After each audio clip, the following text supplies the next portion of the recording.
Hello and welcome to ஆடுகளம். வாழ்க்கை என்பது ஒரு கால்பந்து போட்டி மாதிரி. ஒரு கோல் அடிக்கிறதுக்காக நமக்கு 10 பேர் உதவி செய்வாங்க, அதை எதிர்த்து 11 பேர் நிற்பாங்க. இந்த ஒரு நல்ல ஒரு நோட்டோட இன்னைக்கு நிகழ்ச்சியை ஸ்டார்ட் பண்ணுவோம். நான் உங்க ஹேமநாதன். நான் அசோக். கிராண்ட்ஸ்லாம் போட்டிகளில் ஒன்றான மிக முக்கியமான ஒரு தொடரான விம்பிள்டன் டென்னிஸ் போட்டியிலிருந்து நம்ம இந்த ஷோவை ஸ்டார்ட் பண்ணலாம்.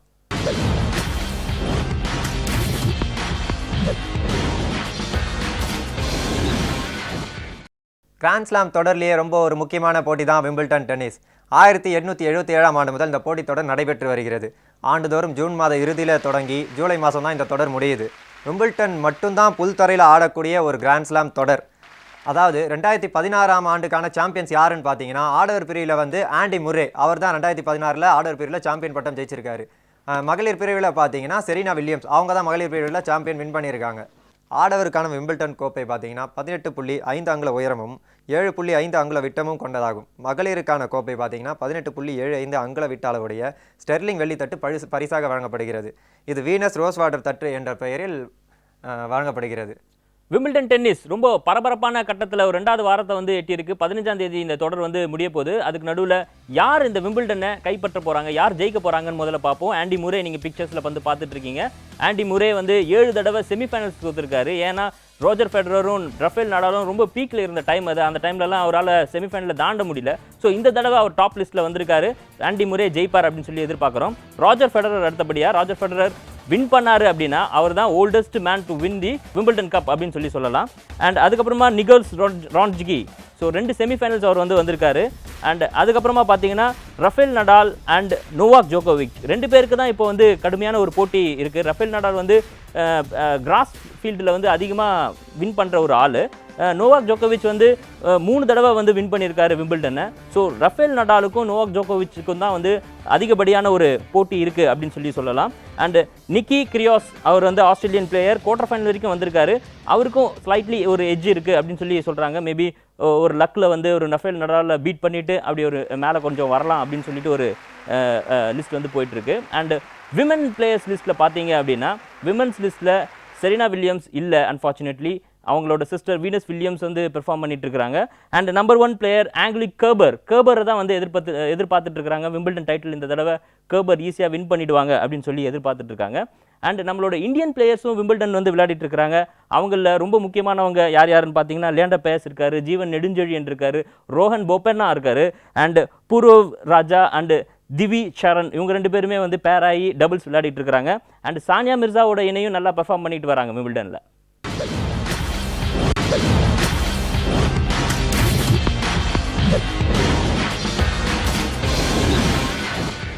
ஸோ நீங்கள் பார்க்குற அந்த ஒரு கார்டில் தெரியும் இந்தியாவோட விமன்ஸ் வேர்ல்டு கப் பெர்ஃபார்மன்ஸ் எப்படி இருக்குன்னு சொல்லி. டாப் ஆஃப் த லிஸ்ட்டில் இருக்காங்க இந்தியா அன்பீட்டனாக இருக்காங்க, நல்லா பெர்ஃபார்ம் பண்ணிட்டு வராங்க, தொடர்ந்து ஜெயிச்சுக்கிட்டே வராங்க. விமன்ஸ் வேர்ல்டு கப்போட அப்டேட்ஸை பார்ப்போம்.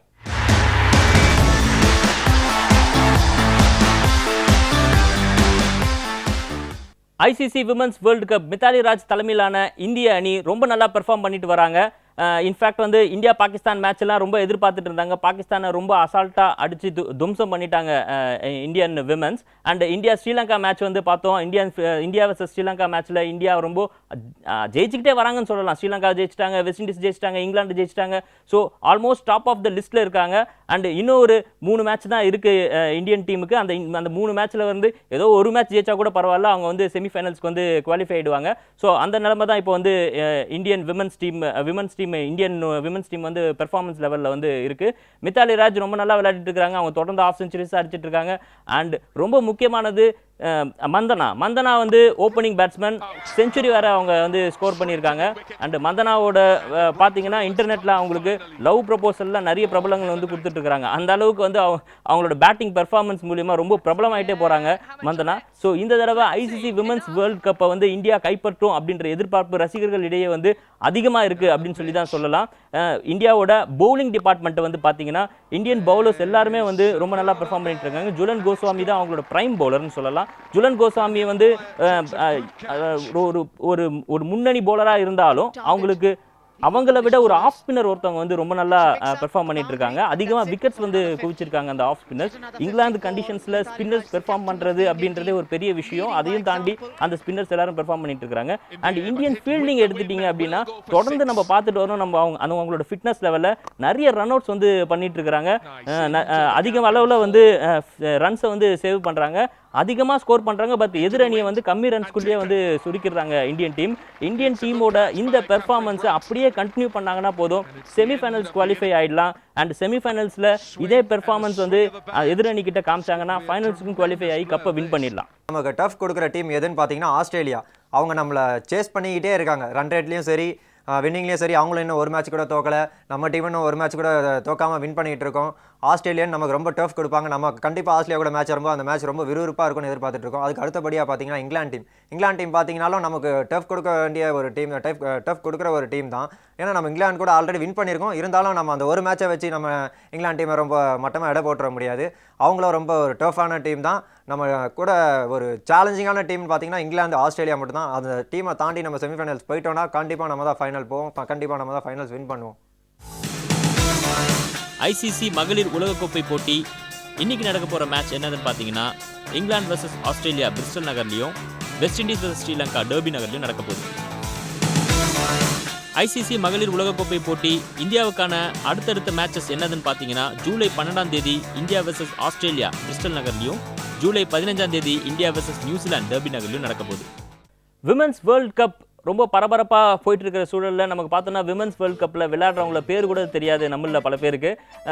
விமென்ஸ் வேர்ல்ட் கப்பில் விளையாடுற அந்த பிளேயர்ஸோட பேர்களை தெரிஞ்சுக்கிறதுக்காக தான் இந்த செக்மெண்ட் வந்து வச்சுருக்கோம். மித்தாலி ராஜ் நம்ம டீமோட இந்தியன் கேப்டன், உமன்ஸ் மகளிர் டீமோட கேப்டன். இவங்க வந்து நல்ல ஒரு பேட்ஸ்மேன். தொடர்ந்து 750 அடித்து ரெக்கார்ட்லாம் பண்ணியிருக்காங்க. ஒரு அழகான பெண்மணி கூட. அவங்க இப்போ தொடர்ந்து நம்ம டீம் நல்ல ஒரு நிலைமைக்கு முன்னேற்றத்தோடு கொண்டு போயிட்டு இருக்காங்க. மித்தாலி ராஜ் அவங்க தான். டான் வான் நெய்விக் அவங்க வந்து சவுத் ஆஃப்ரிக்கன் கேப்டன் மட்டும் இல்லை, அவங்க right handed batsman and leg ஸ்பின்னரும் கூட. அடுத்ததாக பார்த்தீங்கன்னா ஃபெசிலிட்டி லேடன் டேவிஸ், நியூசிலாந்து கேப்டன், ஆல்ரவுண்டர். அவங்களும் ஒரு நல்ல ஒரு ஆல்ரவுண்டர். அவங்க பேட்டிங் ஸ்டைலே வந்து கொஞ்சம் கிளாஸாக இருக்கும். அவங்க போலிங்கும் பார்த்துருப்பீங்க, மீடியம் ஃபேஸ் போடுவாங்க, நல்லா போடுவாங்க. அவங்க போலிங்கில் அட்டாக் பண்ணக்கூடிய ஒரு போலர் தான், பேட்ஸ்மேன்ஸ் அட்டாக் பண்ணக்கூடிய ஒரு போலர் அவங்க. ஸோ அடுத்ததான் நீங்கள் பார்க்குறது வந்து ரேச்சல் ஹெய்ன்ஸ் வந்து Australian captain and allrounder, left handed bowler. அவங்க லெஃப்ட் ஹேண்டட் ஆல்ரவுண்டர் அப்படின்னு சொல்லலாம். Left hand bowling and left hand batsman. Rachel Haynes Australian captain நீங்கள் வந்து படத்தில் பார்த்துட்டு இருக்கீங்க. இசபெல் ஜாய்ஸ் அடுத்ததாக நீங்கள் பார்க்குறது அயர்லாந்து கேப்டன், ஆல்ரவுண்டர். இவங்க வந்து போலிங்கில் சொல்லிக்கிற மாதிரி இவங்க பெருசாக எதுவும் பண்ணுற மாதிரி இது வரைக்கும் தெரியல. பேட்டிங்கில் பார்த்தீங்கன்னா நல்லா ஆடக்கூடிய ஒரு பேட்ஸ்மேன், ஒரு டேஞ்சரஸ் பேட்ஸ்மேன் கூட சொல்லலாம். இவங்க ஸ்டாண்ட் பண்ணிட்டாங்கன்னா நல்லா பெர்ஃபார்ம் பண்ணி நல்லா டீமை வின்னிங் லெவல் கொண்டு போகிற அளவுக்கு இவங்ககிட்ட திறமை இருக்குது. போலிங்கில் இவங்க சொல்கிற அளவுக்கு இது வரைக்கும் எதுவும் பண்ணலை. இருந்தாலும் அந்த வேர்ல்டு கப்பில் பண்ணுவாங்கன்னு நம்ம எதிர்பார்க்கலாம். அண்ட் அடுத்ததாக வராங்க பாகிஸ்தான் கேப்டன் சானா மிர் வந்து பாகிஸ்தானோட கேப்டன் மட்டும் இல்லை, right handed batsman and off spin bowler Sana Mir. பாகிஸ்தானை வந்து இந்தியா சமீபத்தில் நல்லா ஈஸியாக ஜெயிச்சிட்டாங்க. பட் அந்த கேப்டனோட பிக்ஸ் தான் நீங்கள் வந்து பார்த்துட்டு இருக்கீங்க. Holly Ferling, Australian player, fast bowler. இவங்க தான் ஃபேஸ் பவுலர் ஆஸ்திரேலியன் டீமுக்கே. நீங்கள் பார்த்துருப்பீங்க ஒரு மேட்ச்சில் இவங்க தான் ஃபேஸ் பவுலிங்கை ஸ்டார்ட் பண்ணுவாங்க. இவங்க ஒரு நல்ல பவுலர். இவங்க பவுலிங்கை எதிர்கொண்டு நின்றுட்டாலே அந்த டீம் வந்து வின் பண்ணக்கூடிய லெவலுக்கு போயிடலாம். இவங்க பவுலிங்கை அட்டாக் பண்ணி ஆடினா மட்டும்தான் ஆப்போனன்ட் வின் பண்ண முடியும். இவங்க அப்படிப்பட்ட ஒரு பவுலர். எமி ஜோன்ஸ் வந்து இங்கிலாண்டோட captain and wicket keeper. So Amy ஜோன்ஸோட பிக்ஸ் தான் நீங்கள் வந்து பார்த்துட்டு இருக்கீங்க. விக்கெட் கீப்பர் பேட்ஸ்மேன் மட்டும் இல்லை, அவங்க இங்கிலாண்டோட கேப்டன். ஸோ இங்கிலாண்டோட பெர்ஃபார்மன்ஸ் இங்கிலாந்து சாயிலில் ரொம்ப பெரிய லெவலில் இல்லை. அவங்க இன்னும் டேபிளில் முன்னுக்கு வரணும். ஸோ வந்தால் தான் அவங்களால வந்து செமிஃபைனல்ஸ் வந்து குவாலிஃபை பண்ண முடியும். எமி ஜோன்ஸோட பிக்ஸ் தான் நீங்கள் பார்த்துட்டு இருக்கீங்க. She is an England captain.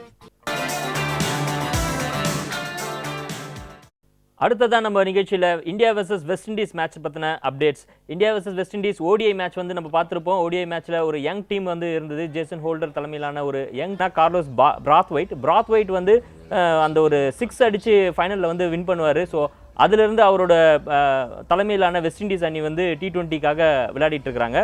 Carlos Brathwaite, Samuel Badree, பீட்டன், Chris Gayle, Lewis, Mohammed Narine, Sunil Narine வந்து வந்திருக்காரு. அண்ட் கிரான் பொலார்டு வந்து இருக்காரு. So completely power packed T20 team தான். வெஸ்ட் இண்டீஸோட T20 ஸ்குவாட் வந்து ரொம்ப ஒரு டஃப்பான ஒரு ஸ்குவாட் தான். India versus West Indies T20 international cricket போட்டி கிங்ஸ்டன் நகரில் இப்போ நடந்துட்டு இருக்கு.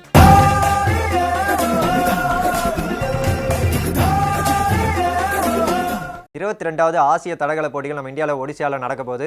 இதில் ஆசிய நாடுகளை சேர்ந்த பல்வேறு நாடுகள் பங்கேற்றுள்ளன.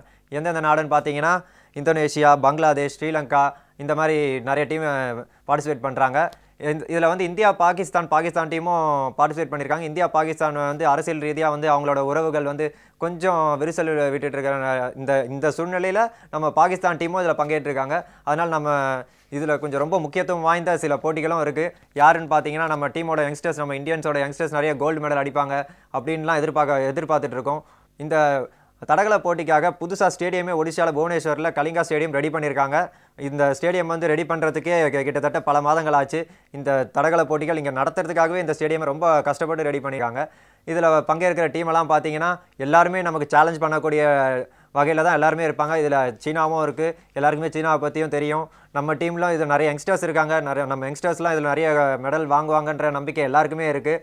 அவங்களும் இந்த சான்ஸை யூஸ் பண்ணிக்கிட்டு மேலே வருவாங்க அப்படின்ற நம்ம எல்லாருமே எதிர்பார்த்துட்டு இருக்கோம். தமிழ்நாடு பிரீமியர் கிரிக்கெட் லீக் போட்டி வரும் ஜூலை மாதம் 22ஆம் தேதி தொடங்க போறதா அதோட ஊடக செயலாளர் தெரிவிச்சிருக்காரு. நெல்லையில் நிருபர்களுக்கு பேட்டியளித்த டிஎன்பிஎல் ஊடக செயலாளர் டாக்டர் ஆர்.என். பாபா, கடந்த ஆண்டு தமிழ்நாடு பிரீமியர் லீக் போட்டிகள் வெற்றிகரமாக தொடங்கப்பட்டு நடத்தப்பட்டதைப் போல இந்த ஆண்டு டிஎன்பிஎல் 2 போட்டிகள் நடைபெற உள்ளது என தெரிவித்துள்ளார். இந்த போட்டிகள் சென்னை, நெல்லை மற்றும் திண்டுக்கல் ஆகிய பகுதிகளில் நடைபெற உள்ளன. வரும் 22ஆம் தேதி சென்னையில் தொடங்க உள்ள இந்த தொடரில் 32 அணிகள் பங்கேற்கின்றன. சென்னையில் 8 போட்டிகளும், திருநெல்வேலியில் 13 போட்டிகளும், திண்டுக்கல்லில் 11 போட்டிகளும் நடைபெற உள்ளன. இந்த போட்டியில் முதலிடம் பெறும் அணிக்கு 1 கோடி ரூபாயும், 2வது இடம் பிடிக்கும் அணிக்கு 60 லட்சம் ரூபாயும், 3வது மற்றும் 4வது இடம் பிடிக்கும் அணிக்கு தலா 40 லட்சம் ரூபாய் வழங்கப்பட உள்ளது. வெற்றி பெற்ற அணிக்கு கோப்பை வழங்கப்பட உள்ளது. இந்த கிரிக்கெட் போட்டிகள் பெரிய திரையில் ஒளிபரப்பாக உள்ளதாகவும் தெரிவிக்கப்பட்டுள்ளது. வருகின்ற 22ஆம் தேதி நம்ம சென்னையில் சேப்பாக்கில் நம்ம இந்த டிஎன்பிஎல் சீசன் 2 தொடக்க விழா வந்து தொடங்குது. அடுத்ததாக நம்ம பார்க்க போகிறது இந்திய கிரிக்கெட் அணிக்கு பயிற்சியாளர் பதவிக்கு போட்டி அதிகமாகிட்டே போயிட்டுருக்கு. இப்போ நம்மளோட இந்தியன் டீமோட முன்னாள் பிளேயர் வந்து ரவி சாஸ்திரி அவர்கள் வந்து இந்தியன் டீமோட தலைமை பயிற்சியாளர் பதவிக்கு விண்ணப்பிச்சிருக்காரு. இந்திய கிரிக்கெட் அணியின் தலைமை பயிற்சியாளர் பதவிக்கு ரவி சாஸ்திரி விண்ணப்பிக்க இருப்பதாக ஏற்கனவே வெளியான தகவலை அடுத்து அவர் விண்ணப்பித்திருப்பதாக பிசிசிஐ வட்டாரங்கள் தெரிவித்துள்ளன. ரவி சாஸ்திரி இந்திய கிரிக்கெட் அணியின் இயக்குநராக கடந்த 2014ஆம் ஆண்டு ஆகஸ்ட் மாதம் முதல் 2016ஆம் ஆண்டு ஜூன் மாதம் வரை பொறுப்பு வகித்தார். அந்த காலகட்டத்தில் கேப்டன் விராட் கோலியுடன் ரவி சாஸ்திரி இணக்கமாக இருந்தார். எனவே தற்போதைய பயிற்சியாளர் தேர்வில் விராட் கோலியின் பிரதான தேர்வாக ரவி சாஸ்திரி இருக்கலாம் என கருதப்படுகிறது. இந்த பதவிக்கு வெஸ்ட் இண்டீஸ் அணியின் முன்னாள் வீரர் ஃபில் சிமன்ஸும் விண்ணப்பித்திருக்கிறார். திருப்பூர் மாவட்டத்தில் பள்ளி கல்வித்துறை சார்பாக குறுமைய விளையாட்டுப் போட்டிகள் தொடங்கியுள்ளன. அதில் 60 அணிகள் பங்கேற்றுள்ளாங்க. திருப்பூர் மாவட்டத்தில் விளையாட்டுப் போட்டிகளை ஊக்குவிக்கும் விதமாக பள்ளி கல்வித்துறை சார்பில் பல்வேறு போட்டிகள் நடத்தப்பட்டு வருகின்றன. அதன்படி திருப்பூர் மாவட்டத்தில் அவிநாசி, பல்லடம், தாராபுரம், உடுமலை, திருப்பூர் வடக்கு மற்றும் தெற்கு என 6 பிரிவுகள் பிரிக்கப்பட்டு அந்தந்த பகுதிகளில் குறுமைய விளையாட்டுப் போட்டிகள் நடத்தப்படுகின்றன. 14, 17 மற்றும் 19 வயதுக்குட்பட்டோருக்கான கூடைப்பந்து போட்டிகள் அரசு பள்ளியில் தொடங்கியது. மாவட்டம் முழுவதும் 60 அணிகள் கலந்து கொண்ட இப்போட்டியில் ஒவ்வொரு பிரிவிற்கும் 1 அணி விகிதம் தேர்ந்தெடுக்கப்பட்டு 18 அணிகள் இம்மாத இறுதியில் நடத்தப்படவிருக்கும் மாவட்ட அளவிலான போட்டிகளில் பங்கேற்க உள்ளன. தொடர்ந்து வெற்றி பெறும் அணிகள் மாநில அளவிலான போட்டிகளில் பங்கேற்கும் வாய்ப்பை பெறும். வெஸ்ட் இண்டீஸ் தொடரில் 3வது ஒருநாள் போட்டி எல்லாரும் பார்த்துருப்பீங்க. அதில் தோனியால் தான் நம்ம டீம் வின் பண்ணிச்சு. Dhoni man of the match வாங்கியிருப்பார். அப்போ செய்தியாளர் சந்திப்பில் செய்தியாளர் கேட்ட கேள்விக்கு தோனி ஒரு பதில் சொல்லியிருப்பார். என்னோட பேட்டிங் ரகசியம் ஒயின் தான் அப்படின்னு வெளிப்படையான ஒரு பதிலை சொல்லியிருப்பார். ஆன்டிகுவாவில் நடைபெற்ற 3வது ஒருநாள் போட்டியில் இந்திய அணி 93 ரன்கள் வித்தியாசத்தில் வெற்றி பெற்றது. இந்திய அணி பேட்டிங்கின் கடைசி ஓவரில் அதிரடி காட்டி ஸ்கோரை உயர்த்திய முன்னாள் கேப்டன் தோனி ஆட்டநாயகன் விருதை தட்டிச் சென்றார். நீண்ட இடைவேளைக்கு பிறகு ஆட்டநாயகன் விருது பெற்ற தோனிக்கு இது ஒருநாள் போட்டிகளில் 21வது ஆட்டநாயகன் விருதாகும். போட்டிக்கு பின் பேட்டியளித்த தோனியிடம் வயதான பிறகு எப்படி ஒரே மாதிரி விளையாட முடிகிறது என்று நிருபர் ஒருவர் கேள்வி கேட்டார். அதற்கு இது ஒயின் மாதிரி தான் என்று எளிதாக பதில் கூறியுள்ளார் தோனி. ஒயின் பழசாக சுவை கூடுவது மாதிரி நாளுக்கு நாள் தோனியின் ஆட்டத்தில் மெருகேறி வருவதை ரசிகர்கள் இப்போட்டியில் வெகுவாக ரசிக்க முடிந்தது. ஊதியம் தொடர்பாக ஆஸ்திரேலிய கிரிக்கெட் வாரியத்தோடு ஏற்பட்ட பிரச்சனையினால தென்னாப்பிரிக்கா டூரை கேன்சல் பண்ணியிருக்காங்க ஆஸ்திரேலியன் ஏ டீம். ஆஸ்திரேலிய கிரிக்கெட் வீரர்களுக்கான ஊதிய நிர்ணயம் தொடர்பாக அந்நாட்டு கிரிக்கெட் வாரியம் புதிய ஒப்பந்தம் கொண்டு வந்தது. இதில் நிர்ணயித்த ஊதியம், போனஸ் ஆகியவை குறைவாக இருப்பதாக கூறி இந்த ஒப்பந்தத்திற்கு வீரர்கள் எதிர்ப்பு தெரிவித்து வந்தனர். இந்த புதிய ஒப்பந்தத்தை கடந்த 30ஆம் தேதிக்குள் இறுதி செய்ய வேண்டும். ஆனால் ஒப்பந்தம் இறுதியாகாததால் ஆஸ்திரேலிய வீரர்கள் வேலை இழந்த நிலைக்கு தள்ளப்பட்டுள்ளனர். இந்நிலையில் கிரிக்கெட் வீரர்கள் சங்கத்தின் அவசர கூட்டம் சிட்னியில் ஞாயிற்றுக்கிழமை நடைபெற்றது. இதில் தென்னாப்பிரிக்காவுடனான தொடரை ஆஸ்திரேலியா ஏ அணி புறக்கணிப்பது என முடிவு எடுக்கப்பட்டுள்ளது. உஸ்மான் குவாஜா தலைமையிலான ஆஸ்திரேலியா ஏ அணி தென்னாப்பிரிக்காவில் அடுத்த மாதம் 12ஆம் தேதி முதல் 4 நாட்களை கொண்ட 2 டெஸ்ட் போட்டிகள் மற்றும் 5 ஒருநாள் போட்டிகளில் பங்கேற்கவிருந்தது குறிப்பிடத்தக்கது. ஊதிய பிரச்சினை குறித்து ஆஸ்திரேலிய அணியின் முன்னாள் கேப்டன் மைக்கேல் கிளார்க் ஒரு யோசனை கூறியுள்ளார். அதாவது, ஓர் ஆண்டிற்கு பழைய ஒப்பந்தத்தையே நீட்டிக்கலாம் என்றும் பழைய ஒப்பந்தத்தின்படியே ஊதியம் வழங்கலாம் என்றும் யோசனை கூறியுள்ளார். நம்ம நட்சத்திர டென்னிஸ் வீராங்கனை வீனஸ் வில்லியம்ஸ் கார் மோதி ஒரு முதியவர் உயிரிழந்திருக்காரு. அப்போ அவங்க ஒரு செய்தியாளர் சந்திப்பில் ஒரு செய்தியாளர் அது சம்மந்தமாக கேள்வி கேட்கும்போது அவங்க கண் கலங்கியபடியே அந்த பேட்டியை விட்டு வெளியேறினாங்க. அமெரிக்காவின் புளோரிடா மாகாணத்தில் கடந்த மாதம் 9ஆம் தேதி வீனஸ் வில்லியம்ஸ் சென்று கொண்டிருந்த கார் மற்றொரு கார் மீது மோதி விபத்துக்குள்ளானது. இந்த விபத்தில் காரில் இருந்த முதியவர் ஒருவர் உயிரிழந்தார். இது தொடர்பாக வீனஸ் வில்லியம்ஸ் மீது எந்த புகாரும் பதிவு செய்யப்படவில்லை. இருந்தபோதிலும் காரை விதிமீறி இயக்கியதாக வீனஸ் மீது குற்றச்சாட்டு எழுந்துள்ளது. இந்நிலையில் லண்டன் நகரில் விம்பிள்டன் டென்னிஸ் தொடர்பான செய்தியாளர் சந்திப்பில் பங்கேற்ற வீனஸ் வில்லியம்ஸிடம் கார் விபத்து குறித்து கேள்வி எழுப்பப்பட்டது. அப்போது தம் மீது எந்த தவறும் இல்லை என கூறிய வீனஸ் சிறிது நேரத்தில் உணர்ச்சிவசப்பட்டு அழ ஆரம்பித்தார். இதனைத் தொடர்ந்து செய்தியாளர்கள் சந்திப்பிலிருந்து அவர் பாதியிலேயே வெளியேறினார். சர்வதேச டெஸ்ட் போட்டிகளில் இருந்து ஓய்வு பெற போறதா ஏபி டிவில்லியர்ஸ் அறிவிப்பார்னு எதிர்பார்க்கப்படுகிறது. தென்னாப்பிரிக்கா அணியின் முன்னணி பேட்ஸ்மேனும் ஒருநாள் கிரிக்கெட் அணியின் கேப்டனுமான ஏபி டிவில்லியர்ஸ் தனது அதிரடி ஆட்டத்தால் ரசிகர்களை கவர்ந்தார். இருக்கும் இடத்திலேயே சுழன்று மைதானத்தின் நாலாபுறமும் பந்துகளை பறக்க விட்டதால் மிஸ்டர் 360 டிகிரி என அனைவராலும் அழைக்கப்படுகிறார். கடந்த ஆண்டே டெஸ்டிலிருந்து ஓய்வு பெறுவதாக அறிவித்திருந்த ஏபி டிவில்லியர்ஸ் தனது முடிவை மாற்றிக்கொண்டு மீண்டும் போட்டிகளில் களமிறங்கினார். தற்போது இங்கிலாந்துக்கு எதிரான தொடரில் பங்கேற்றுள்ள டிவில்லியர்ஸ் சர்வதேச டெஸ்ட் கிரிக்கெட் போட்டிகளில் இருந்து ஓய்வு பெறும் முடிவை வரும் ஆகஸ்ட் மாதம் அறிவிப்பார் என எதிர்பார்க்கப்படுகிறது. எனினும் வரும் 2019ஆம் ஆண்டு உலகக்கோப்பை வரை ஒருநாள் போட்டிகளில் தொடர்ந்து விளையாட அவர் திட்டமிட்டுள்ளார். இது தொடர்பாக தென்னாப்பிரிக்க கிரிக்கெட் வாரிய அதிகாரிகளை டிவில்லியர்ஸ் சந்தித்ததாகவும் தகவல் வெளியாகியுள்ளது. ஐபிஎல் தொடரில் டெல்லி டீமுக்கு ஆலோசகராக இருக்கிற நம்ம இந்தியன் டீமோட முன்னாள் கேப்டன் ராகுல் டிராவிட் பொறுப்பில் இருந்து விலகப் போவதாக தகவல்கள் வெளியாகியுள்ளன. இந்தியாவின் புகழ்பெற்ற கிரிக்கெட் ஜாம்பவானான ராகுல் டிராவிட் தற்போது 19 வயதுக்கு உட்பட்டோருக்கான இந்திய அணிக்கும் இந்தியா ஏ அணிக்கும் பயிற்சியாளராக உள்ளார். அத்துடன் ஐபிஎல் தொடரில் 2 ஆண்டுகளாக டெல்லி டேர்டெவில்ஸ் அணியின் ஆலோசகர் பொறுப்பை வகித்து வருகிறார். இந்நிலையில் ஐபிஎல் தொடரில் ஆலோசகர் பொறுப்பிலிருந்து டிராவிட் விலக உள்ளதாக அதிர்ச்சி தகவல் வெளியாகியுள்ளன. பிசிசிஐயை நிர்வகிப்பதற்காக நியமிக்கப்பட்ட நிர்வாக குழுவில் இருந்து அண்மையில் விலகிய ராமச்சந்திரா குஹா தேசிய அணியிலும் ஐபிஎல் தொடரிலும் டிராவிட் உள்ளிட்டோர் இரட்டை பொறுப்பு வகிப்பதாக குற்றம் சாட்டியிருந்தார். இதனை அடுத்தே ஐபிஎல் தொடரில் வகிக்கும் ஆலோசகர் பொறுப்பிலிருந்து விலக டிராவிட் முடிவு செய்துள்ளதாக தெரிகிறது. இது தொடர்பாக தனது விளக்கத்தை நிர்வாக குழுவுக்கு அளித்துள்ள ராகுல் டிராவிட் தான் ஒப்பந்தம் செய்யப்பட்ட இடைப்பட்ட காலத்தில்தான் பிசிசிஐ விதியில் மாற்றம் செய்யப்பட்டது என்றும், ஆகவே தன்னை விமர்சிப்பதில் எந்தவித நியாயமும் இல்லை எனவும் குறிப்பிட்டுள்ளார். ஒலிம்பிக் போட்டிகளில் தொடர்ந்து 8 முறை கோல்டு வின் பண்ண உசைன் போல்ட் தற்போது ரிட்டையர் ஆக போறதா அறிவிச்சிருக்காரு. ஒலிம்பிக் போட்டிகளில் 8 முறை தங்கம் வென்ற ஜமைக்காவை சேர்ந்த பிரபல தடகள வீரர் உசைன் போல்ட் வரும் ஆகஸ்ட் மாதம் இங்கிலாந்தில் உள்ள உலக தடகள சாம்பியன்ஷிப் போட்டிக்கு பிறகு ஓய்வு பெறப் போவதாக அறிவித்துள்ளார். தனக்கு அமைந்தது மிகச் சிறப்பான விளையாட்டு வாழ்க்கை என்றும் அதன் ஏற்றத்தாழ்வுகளை சமமாக ஏற்றுக்கொள்வதாகவும் உசைன் போல்ட் தெரிவித்துள்ளார். ஒரு விளையாட்டு போட்டி அதோட நுணுக்கங்களை பற்றி தெரிஞ்சுக்கிறதுக்காக தான் நாங்கள் இந்த செக்மெண்ட் வச்சுருக்கோம். ஆடுகளம் ஹவு டு பிளே. ஸோ இன்றைக்கி நம்ம பார்க்க போகிறது என்னென்னா, கிரிக்கெட் விளையாட்டில் ஃப்ரண்ட் ஃபுட் டிஃபென்ஸ் எப்படி நம்ம வைக்கிறது அப்படின்றத பொறுத்து தான் நம்ம பார்க்க போகிறோம். ஃப்ரண்ட் ஃபுட் டிஃபென்ஸ் உண்மையாகவே ஒரு பாதுகாப்பான ஒரு கவசம் அப்படின்னு சொல்லலாம். டெஸ்ட் மேட்ச் கிரிக்கெட்டில் முக்கியமாக பார்த்தீங்கன்னா ஒரு இங்கிலாந்து கண்டிஷன்ஸு, ஆஸ்திரேலியன் கண்டிஷன்ஸ்லாம் பால் இப்படியும் அப்படியும் ஸ்விங் ஆகிட்டு இருக்கும். ஸோ உங்களோட விக்கெட்ஸை பாதுகாக்கிறதுன்றது ஒரு முக்கியமான ஒரு ஆட்டமாக இருக்குது டெஸ்ட் மேட்ச் கிரிக்கெட்டில். ஸோ அதுக்கு இந்த ஃபார்வர்ட் டிஃபென்ஸ் அப்படின்றது ஒரு முக்கியமான ஒரு டூல். முக்கியமாக ஸ்பின்னர்ஸ்லாம் வராங்க அப்படின்னா, ஸ்பின்னர்ஸ் எந்த பக்கம் ஸ்பின் பண்ணுறாங்கன்ற க்ளூ நம்மக்கிட்ட இல்லை அப்படின்னா, அவங்கள ஃபார்வர்ட் டிஃபென்ஸ் வச்சு அவங்கள அவாய்ட் பண்ணிட்டு மற்ற பவுலர்ஸை விளையாடுறதுக்கான ஒரு நல்ல ஒரு டூல் இந்த ஃப்ரண்ட் ஃபுட் டிஃபென்ஸ். இந்த ஃப்ரண்ட் ஃபுட் டிஃபென்ஸை ப்ராப்பராக விளையாடலினா அதுவே உங்களுக்கு ஆபத்தாக போகும். உதாரணத்துக்கு அது எட்ஜ் வாங்கி பேடில் பட்டு பக்கத்தில் இருக்கிற பேட் பேட் கிட்ட கேட்ச் ஆகும், இல்லைன்னா ஸ்லிப்பில் பட்டு ஸ்லிப்பில் கேட்ச் ஆகும். ஸோ அதை எப்படி விளையாடணும் அப்படின்றத தான் நீங்கள் விஷுவலில் பார்த்துட்ருக்கீங்க.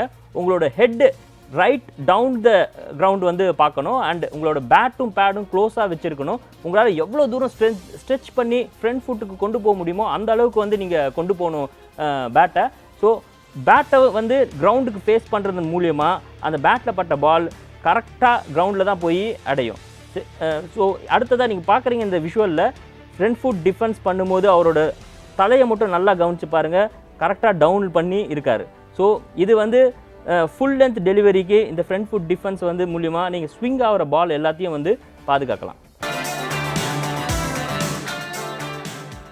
ஸ்போர்ட்டிங் ஹிஸ்ட்ரியில் நிறைய லெஜெண்ட்ரியான பிளேயர்ஸ் இருக்காங்க. அந்த மாதிரி லெஜெண்ட்ரியான பிளேயர்ஸை பற்றின குறுகிய தகவல்களை தான் நம்ம இந்த செக்மெண்ட்டில் பார்க்க போகிறோம். ஆடுகளம் தலைமகன். இன்றைய தலைமகன் செக்மெண்ட்டில் இடம்பெற போகிறது யாருன்னு பார்த்தீங்கன்னா the legendary boxer, American boxer Muhammad Ali. 19ஆம் நூற்றாண்டின் தலை சிறந்த விளையாட்டு வீரராக கருதப்பட்ட முகமது அலி ஜனவரி 17, 1942ஆம் ஆண்டு பிறந்தார். குத்துச்சண்டை வீரரான முகமது அலி தனது 12வது வயதில் பயிற்சியை தொடங்கினார். தனது 18வது வயதிலேயே லைட் வெயிட் பிரிவில் 1960இல் ரோம் நகரில் நடைபெற்ற ஒலிம்பிக் போட்டியில் தங்கம் வென்றார். 1966ஆம் ஆண்டு ஹெவிவெயிட் பிரிவிலும் சாம்பியன் பட்டம் வென்ற முகமது அலி இந்த உலகமே வியந்து போற்றும் அளவுக்கு புகழின் உச்சத்தை அடைந்தார். அவரது அதிவேக குத்துச்சண்டை காட்சிகள் இதோ உங்களுக்காக.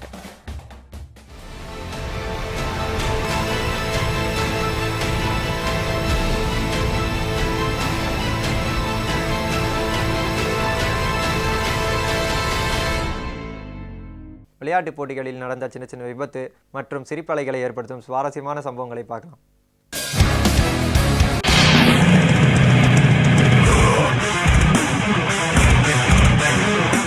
Strong move in the lane and had enough to get it to go. He wristed that in. Oh, wow. He did. Net behind home plate. I'm not sure that, yeah, really, something we want to talk. He didn't know it. Wow. Starting to see their hand there, Kelly, on how long they can run. Well, and it sounded like Brad maybe didn't. Oh, and you see he's just. One bounce. Oh, easy. Oh, easy.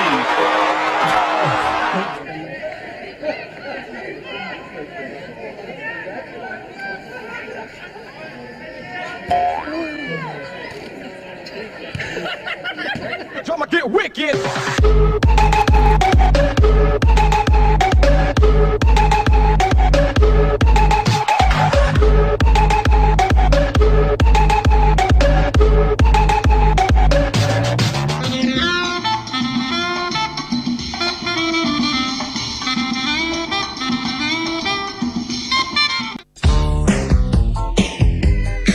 Can't touch this.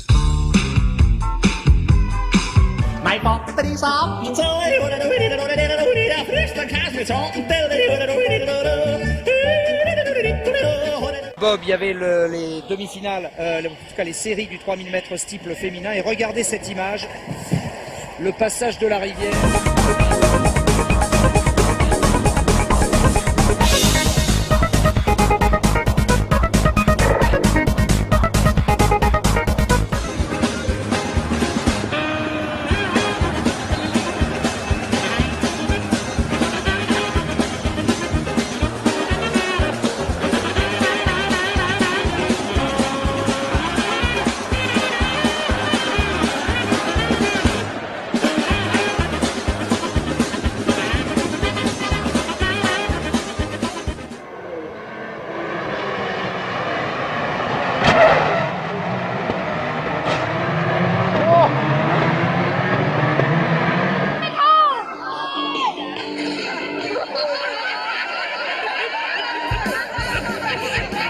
Sets two records, one for most appearances ever, the other for most saves ever in the Souvenir, which starts a little bit of a Donnybrook in the seats here.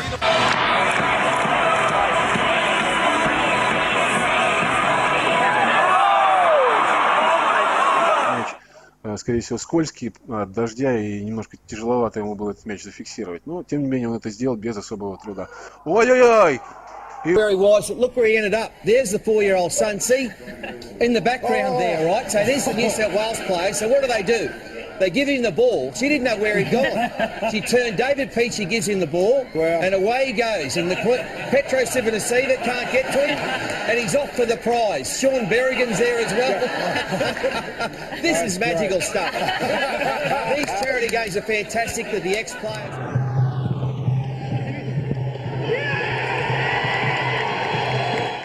ஆடுகளம் நிகழ்ச்சி பார்த்து ரொம்பவே enjoy பண்ணியிருப்பீங்க அப்படின்னு சொல்லி நாங்கள் நம்புகிறோம்.